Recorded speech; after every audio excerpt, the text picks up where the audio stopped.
Good morning. Happy Masculine Monday. I want to cover overcoming adversity and having a strong mind and not taking the victim mindset. All things that come from strength. And that strength comes from repeatedly taking a beat down, right? As kids, we should be allowed to deal with our own shit at a graduated level. For instance, you don't get the toy that you want to play with, blah, blah, blah. You cry, you tough it out.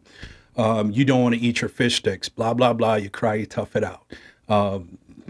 Whatever happens and you get older, you keep going through the same shit and getting tougher and tougher and tougher as it goes.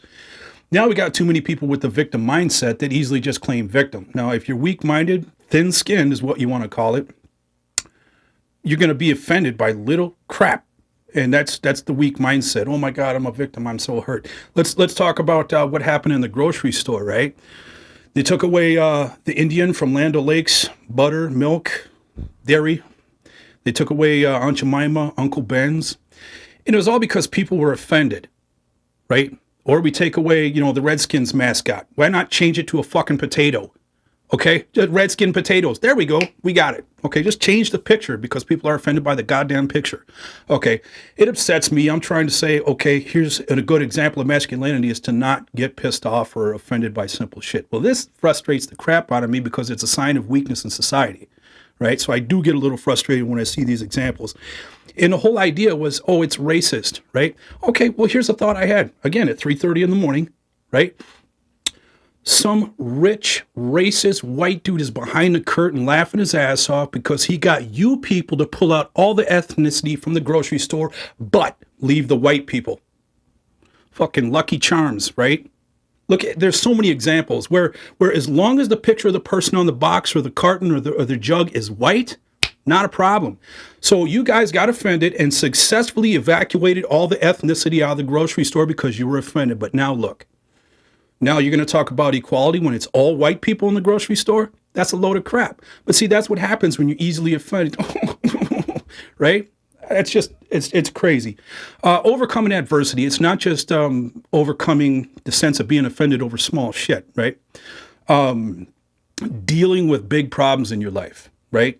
And that's part of, sorry, parents or parent, is raising your kids to become stronger people, to be able to deal with society. Once they hit 18, are they ready to take on the world? Right? If you pamper them, you shelter them from all this adversity and protect them and put them in a padded room, they're not going to be tough enough to survive. They're going to come running back to your place, mom or dad or whoever, or both, because they can't handle the world. But it's your job to prepare them for that. And that's where overcoming adversity kicks in, right? And there's different levels to it. Like, I'm a work in progress, right? My previous job that I got laid off from, I was in management. I managed transportation accounts. And in the wintertime, if you're moving trucks and trailers, transportation, there could be bad weather, inclement weather, which could cause people to not make it into work because the roads are bad. Deliveries don't get made because the roads are bad. Accidents happen. People slide off the road. They go over their allotted hours of service that they can legally, through the Department of Transportation, be on the road or be active. All that stuff can happen. And in the wintertime, I remember certain days where everything happened all at the same time. And I could tell my engine was revving up like, get ready to deal with this business. And there was like a threshold that was broken in my head, right? Where I was like, oh crap, here it comes. And then boom, I got into mode. Let's deal with this stuff.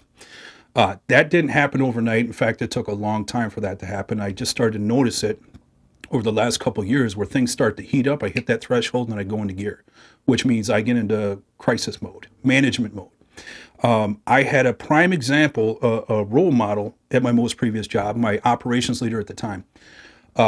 He was calm, controlled no matter what was happening. And if he showed a little bit of emotion, maybe it would be laughter or a little agitation. Otherwise, he was straightforward. The building could be on fire, right? I said, hey, the building's on fire. Don't you notice what's going on? Oh, yeah, no, I already called the police department. Why don't you run on back and let the supervisors out there know that the building's on fire? I'm going to call DoorDash to have them deliver my food over to our evacuation meeting point. Why don't you grab me a Diet Mountain Dew on the way out, right? So that is the perfect example of keeping your shit calm during an adverse situation. And when it comes to masculine leadership, right, that's a trait of masculinity, as being a leader, keeping that calm state of mind in chaos. It draws people to you because you like Bill Burr said, act like you got answers, right? And if you lose your shit and you start to panic, people are less likely to be on board with you. And that could be just leading the household, leading your family.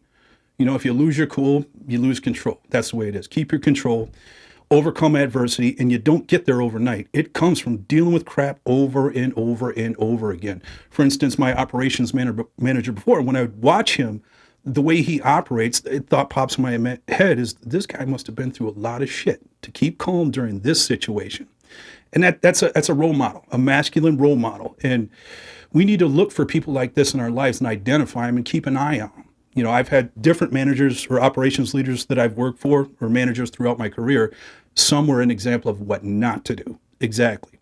But some I took little bits and pieces from along the way. You need to identify these people so you can, adapt to what they're doing and understand it, and maybe take a little piece of what they're doing and hold on to that for yourself. That's the evolution we were talking about the other day. So overcoming adversity and ditching the weak mindset. Don't be offended by stuff. I mean, people are offended by stuff that's absolutely not personal, right? Why? Why are you going to waste the stress and energy? Even if somebody comes at you with some personal crap, but they don't know you as a person, why do you value their opinion? Why? It's a waste of energy. Conserve that energy and use it for something productive, right? Happy Masculine Monday. I hope you get some value out of this. I'm just going to touch on key points. Again, I'm not coming from a place of superiority. I'm a work in progress, but a lot of this stuff I keep thinking about, and I need to keep thinking about for me personally, is that I don't lose focus of it. So if I do these short videos, you can jump in, tune in, and have a little reminder to check your own situation, see if maybe there's something you should be observing more intensely or paying more attention to, more focused on, right? So it's just a little heads up for the community, men of values. And if you have any comments, any things you want me to cover on a video, things that maybe you think I need a reminder of, instead of me just reminding you guys of all this stuff, shoot me a reminder too. I mean, we can fine tune it, go over a video. And if you live in the Twin Cities, maybe you want to sit in on a video. We can do a full length video then. Whatever you want, whatever needs to happen. One shot, one take, no editing. I'll fumble on my words until I get better and better and better and be like radio ready for the news or whatever. But I hope you enjoyed this. I'm going to cut it off now. I don't know how deep we are into it.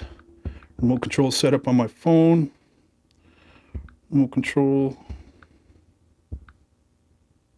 And we'll see you next time.